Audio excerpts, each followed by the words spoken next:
नमस्कार, आप सबका स्वागत है अपने यूट्यूब चैनल एडिशनल ज्ञान पर। और हम बात करने वाले हैं आज जो हमारे यूपी पुलिस का पेपर होने वाला है उसमें जो सबसे महत्वपूर्ण क्वेश्चंस आते हैं। ठीक है, आधुनिक भारत से और जो हमारा आंदोलन हुए हैं, ठीक है, उनसे रिलेटेड जो भी क्वेश्चंस आते हैं, ये 20 क्वेश्चन हमने इस वीडियो में सम्मिलित किए हैं जो कि लगभग सारे एग्जाम्स में पूछे गए। अगर आपने ये क्वेश्चंस तैयार कर लिए तो समझ लिया आपके 4-5 क्वेश्चन इसमें से फंसने वाले हैं। ज़्यादा देर की वीडियो नहीं है, 10-15 मिनट की है, 10-15 मिनट मुझे दीजिए और आपके कम से कम 4-5 क्वेश्चन इससे तैयार होने वाले हैं। ठीक है, तो आप अगर आपने चैनल को सब्सक्राइब नहीं किया तो चैनल को सब्सक्राइब कर लीजिए। पहले वीडियो अच्छे लगे तभी लाइक कीजिए और उसका शेयर कीजिए और कमेंट करके जरूर बताइए आपको वीडियो कैसी लगी। ठीक है, तो सबसे पहला हमारा क्वेश्चन जो स्क्रीन पे आप देख रहे हैं, ठीक है, ज्ञानी मानव यानी होमोसेपियंस का आविर्भाव इस धरती पर कब हुआ। ठीक है, तो इसका पहला ऑप्शन दिया हुआ है 10 से 20,000 वर्ष पूर्व।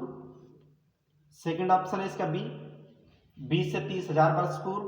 सी 30 से 40,000 वर्ष पूर्व। डी 40 से 50,000 वर्ष पूर्व। ठीक है, तो इसका सही हमारा आंसर क्या है, इसका 30 से 40,000 वर्ष पूर्व क्या हुआ था, जो हमारे ज्ञानी मानव था या होमोसेपियंस था उसका क्या हुआ था, आविर्भाव इस धरती पे हुआ था। ठीक है, मतलब यानी कि उसका जन्म हुआ था।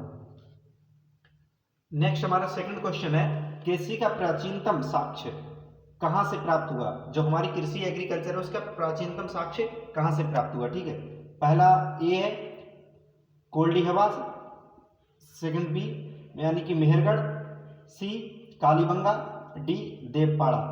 तो इसका हमारा सही आंसर क्या है, बी मेहरगढ़ से हमारी कृषि का प्राचीनतम साक्ष्य प्राप्त हुआ था। ठीक है, थर्ड क्वेश्चन देखते हैं। थर्ड क्वेश्चन है, मनुष्य ने सर्वप्रथम किस धातु का प्रयोग प्रारंभ किया। मनुष्य ने सबसे पहले कौन सी धातु का प्रयोग किया था। ठीक है, तो ए है हमारा चांदी, बी तांबा, सी लोहा, डी सोना।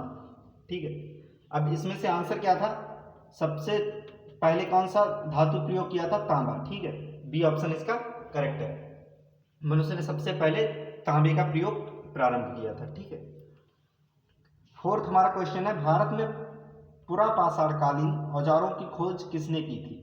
जो हमारे पुरापाषाणकालीन औजार थे उनकी सबसे पहले खोज किसने की थी। Option A Robert Clive, option B R D Sahni, option C Robert Bruce Foote, option D Risley.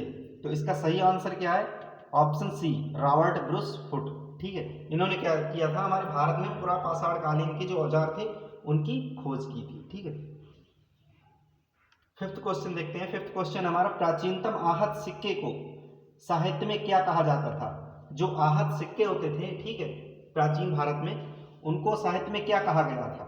ठीक है, वो पूछा गया। तो ऑप्शन ए कासारपड़, ऑप्शन बी पन्नी, ऑप्शन सी दीनार, option D surge.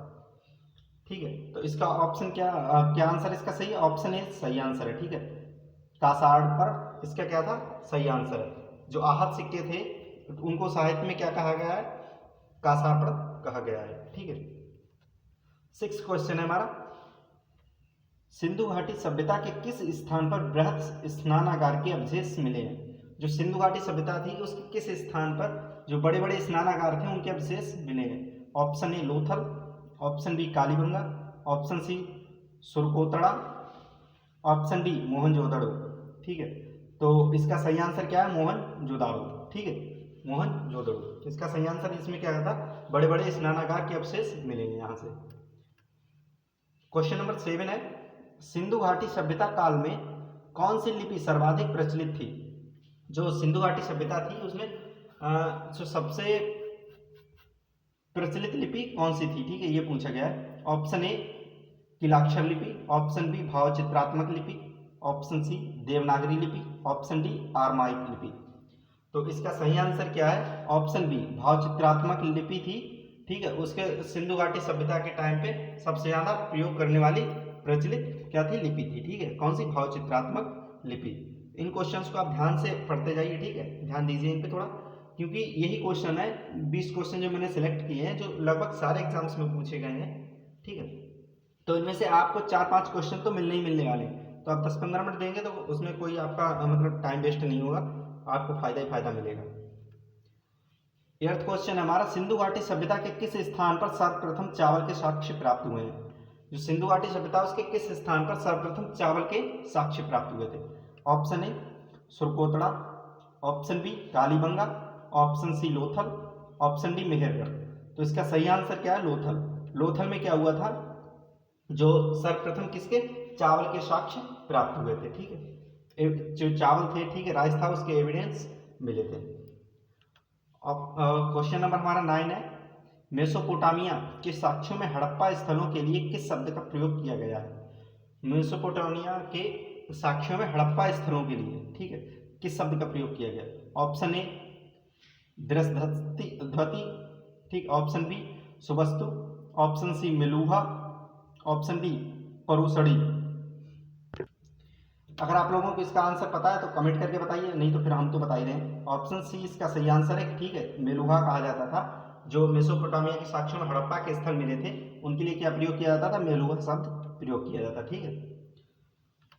Question number 10 है, हड़प्पा संस्कृति में आग में पकी हुई मिट्टी को क्या कहा जाता था? जो हड़प्पा के टाइम पे, ठीक है, वो जो पकी हुई मिट्टी थी आग में पका देते थे उसे क्या कहते थे? ऑप्शन ए लेमलेटा, option B terracotta, option C laterite, option D rhyolite, ठीक है। अगर आपको आंसर पता है तो कमेंट करके बताइए, और नहीं पता है तो देखिए इसमें सेकंड बी ऑप्शन इसका ठीक है, ठीक है, टेराकोटा कहा जाता था, ठीक है। हड़प्पा संस्कृति में जब उस टाइम पे आग में पकी हुई मिट्टी को क्या कहा जाता है? टेराकोटा कहा जाता था। इस टाइम क्या कहते थे? उसे ईंट कहते हैं, ठीक है। अब हमारा क्वेश्चन नंबर 11 है, ठीक है, हड़प्पा कालीन किस स्थल पर पूर्णतः किलेबंदी का प्रमाण मिला है? हड़प्पा कालीन किस स्थल पर पूर्णतः किलेबंदी का प्रमाण मिला है? Option A Chanhudaro, option B Lothal, option C Dholavira, option D Kalibanga. तो इसका सही आंसर हमारा क्या है? कालीबंगा। कालीबंगा में क्या किसके मिले? पूर्णतः किलाबंदी के प्रमाण मिले हैं। कहां से? कालीबंगा से, ठीक है। क्वेश्चन नंबर 12 है, स्वतंत्रता प्राप्ति के बाद भारत के किस राज्य में हड़प्पा संस्कृति के सर्वाधिक स्थल खोजे गए? जो स्वतंत्र हमारी आज़ादी हुई थी, ठीक है, देश की, उसके बाद स्वतंत्रता के बाद भारत के किस राज्य में सबसे ज़्यादा हड़प्पा संस्कृति के स्थल खोजे गए हैं? Option A Haryana, option B Rajasthan, option C Gujarat, option D Maharashtra. अगर आपको पता है आंसर तो कमेंट करिए, ठीक है। आपको जो भी आंसर पता है कमेंट करके तुरंत बताइए, ठीक है। मैं बार बार बीच में नहीं बोलूंगा, सीधे आंसर आपको बता रहा हूँ। अगर आपको पता है तो मेरे बताने से पहले आप कमेंट कर सकते हैं, ठीक है। तो ऑप्शन सी इसका सही आंसर है क्या? गुजरात। गुजरात में किसके हड़प्पा संस्कृति के सबसे ज्यादा स्थल मिले थे। क्वेश्चन नंबर 13 है, सर्वप्रथम किस ग्रंथ में भारत का प्राचीन नाम भारतवर्ष का उल्लेख मिलता है? जो हमारे भारत के कई नाम है, ठीक है, तो कौन से ग्रंथ में भारतवर्ष, हमारे देश के लिए भारतवर्ष शब्द का प्रयोग किया गया है, ठीक है। तो ऑप्शन ए है अंगुत्तर निकाय, ये किसका ग्रंथ का नाम है, ठीक है। Option B Arthashastra, option C Ashtadhyayi, option D दंडिका। तो इसका सही आंसर क्या है? अष्टाध्यायी। अष्टाध्यायी ग्रंथ में हमारे देश के लिए, ठीक है, इंडिया के लिए किसका भारतवर्ष शब्द का प्रयोग किया गया है, ठीक है। क्वेश्चन नंबर 14 है, पश्चिमोत्तर भारत के किस नदी घाटी क्षेत्र में पुरा पाषाण के साक्ष्य प्राप्त हुए हैं? पश्चिमोत्तर भारत के किस नदी घाटी क्षेत्र में पुरा पाषाण के साक्ष्य प्राप्त हुए हैं?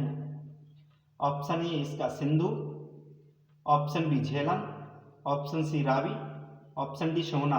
तो इसका सही आंसर क्या है? सोहना, ठीक है। जो पश्चिमोत्तर भारत के नदी घाटी क्षेत्र थे, ठीक है, कहाँ प्राप्त हुए? सोहना नदी के पास में प्राप्त हुए हैं, ठीक है। क्वेश्चन नंबर 15 है, किस पुराण में मौर्य वंश के संबंध में सब अधिक ऐतिहासिक जानकारी प्राप्त होती है? किस पुराण में, कौन से पुराण में मौर्य वंश के संबंध में अधिक ऐतिहासिक जानकारी प्राप्त होती है? Option A Matsya Purana, option B Vayu Purana, option C Bhagavata Purana, option D Vishnu Purana. तो इसका सही आंसर क्या है? Option D Vishnu Purana. विष्णु पुराण में किसके मौर्य वंश के सबसे ज्यादा ऐतिहासिक जानकारी प्राप्त होती है, ठीक है। क्वेश्चन नंबर 16 है हमारा, ऋग्वैदिक काल में अधिकारियों के समूह को कहा जाता था। अब ये क्वेश्चन ध्यान से देख लीजिए, क्योंकि ये प्रश्न कई बार मैंने देखा है, जो पुराने क्वेश्चन पेपर उठा के देखे हैं तो उनमें ये प्रश्न कई बार पूछा गया है। तो इसको ध्यान कर लीजिए एक बार। ऋग वैदिक काल में अधिकारियों के समूह को क्या कहा जाता था? ऑप्शन ए क्षत्रप समूह, ऑप्शन बी ईशान, ऑप्शन सी रत्निन, ऑप्शन सी विशिष्ट जन। अब बच्चे क्या करते हैं, इसमें देख रहे थे कि अधिकारियों के समूह को, तो क्या लगा देते हैं इसमें विशिष्ट जन। इसका सही आंसर क्या है? ऑप्शन सी रत्निन। जो ऋग्वैदिक काल में अधिकारियों के समूह होते थे उनको क्या कहा जाता था? रत्निन बोला जाता था। ठीक है, क्या बोला जाता था? रत्निन। क्वेश्चन नंबर 17 है, राजा को सलाह देने वाली प्रमुख संस्था क्या कहलाती थी? जो राजा को सलाह देने वाली संस्था होती थी उसे क्या कहा जाता था? ऑप्शन ए सभा एवं समुदाय, ऑप्शन बी जनसमूह एवं समुदाय, ऑप्शन सी सभा एवं समिति, ऑप्शन डी समिति एवं समुदाय। तो इसमें आंसर इसका ऑप्शन सी ठीक है, सही है। ठीक है, सभा एवं समिति। जो राजा को सलाह देने वाली संस्था होती थी उसे क्या कहा जाता था? सभा एवं समिति बोला जाता था। ठीक है, क्वेश्चन नंबर 18 है, ऋग्वैदिक काल में पशु चारण योग की भूमि को कहा जाता है? ठीक है, ऋग्वैदिक काल में पशु चारण योग जो भूमि होती थी जहाँ पशु चराए जाते थे, ठीक है, चारागाह जिसे बोलते हैं, तो उस भूमि को क्या कहा जाता था? ऑप्शन ए उर्वरा, ऑप्शन बी चारागाह, ऑप्शन सी खेल्य, ऑप्शन डी श्रोता। क्या कहा जाता था?